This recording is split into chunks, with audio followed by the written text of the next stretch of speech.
भक्तजनों, हर हर महादेव।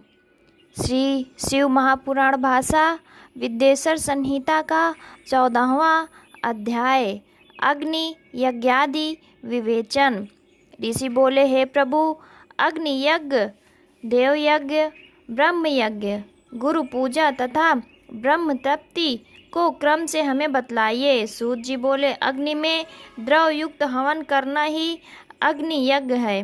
हे ब्राह्मणों, यदि अग्नि यज्ञ कई प्रकार से का होता है, एक तो वो जो समाधि समिधा अग्नि में हवन की जाती है, दूसरी ब्रह्मचर्य अग्नि जिसमें ब्रह्मादिक का बहुमूल्य होता है।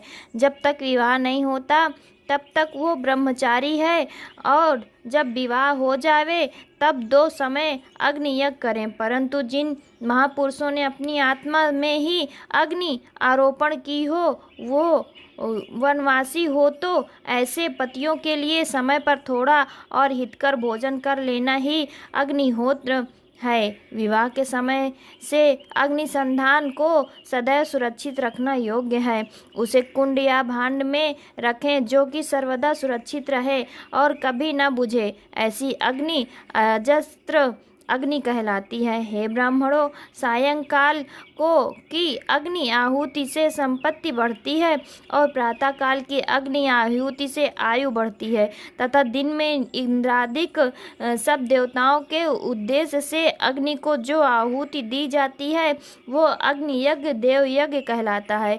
ब्राह्मण और देवताओं की तृप्ति के लिए एक बार यज्ञ करने से समय वेद का अध्ययन करें। हे ब्राह्मणों, अब एक और आदर्श सुनो। आदि सृष्टि में करुणा कर महादेव जी ने सर्वलोकों के उपकारार्थ और सर्व औषधियों की औषधि प्रथम अपना वार अर्थात आदित्यवार बनाया, और पुनः सप्ताह के शेष 6 दिनों को उनके गुणों के अनुसार उनकी वैसी रचना की। उन्होंने प्रत्येक दिन का उसका देवता और उसका फल नियत किया, तथा जिनसे आरोग्य, संपत्ति, व्याधिनाश, पुष्टि, आयु, भोग, मृत्यु और हानि ये यथाक्रम से प्राप्त होते हैं, वो विधि भी नियत की। उन वारों के देवताओं की प्रीति से उनकी पूजा का वैसा फल देने वाला भगवान शिव ही हैं। वो पूजा 5 प्रकार की कल्पित की गई हैं। जिस देवता को प्रसन्न करना हो उसी का मंत्र, होम, दान और जप करें। नेत्र, शिरोरोग व कुष्ठ की शांति के लिए आदित्य की पूजा कर ब्राह्मणों को भोजन करावें। 3 दिन, 3 महीने या 3 वर्ष अथवा इससे भी अधिक पूजा करें। यदि प्रारब्ध प्रबल हुआ तो गण आदि रोग नष्ट हो जाएंगे, इसमें संदेह नहीं। पापों की शांति के लिए रवि के दिन की पूजा उत्तम है, जिसमें जप आदि से इष्ट देव को प्रसन्न किया जा सकता है।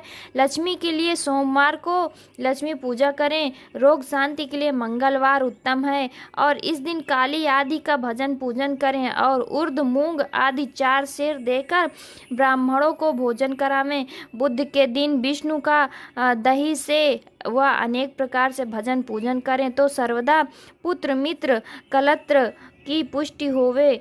बृहस्पति के दिन आयु वर्धन है। इस दिन ब्राह्मणों को गौ देवताओं को उपवीत वस्त्र चढ़ाकर क्षीर, दूध, घी से उनकी पूजन सेवन करें।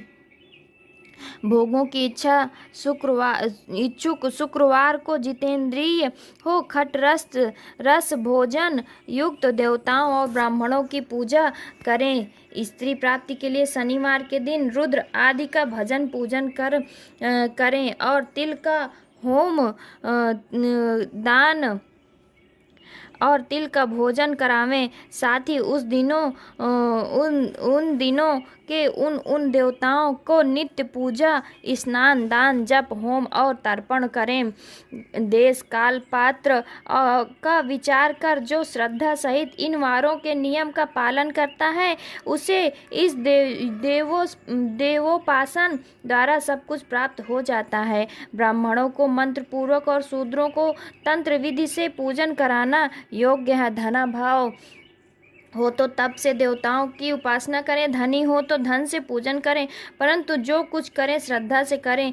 फिर तो इस प्रकार करते रहने से समयानुसार उसे ज्ञान प्राप्त हो जाएगी। जो ब्राह्मण इस अध्याय को पढ़ेगा और दूसरों को सुनाएगा, उन्हें देव यज्ञ का फल प्राप्त होता है। इति श्री शिव महापुराण विद्येश्वर संहिता का 14वां अध्याय समाप्त। हर हर महादेव, हर हर महादेव।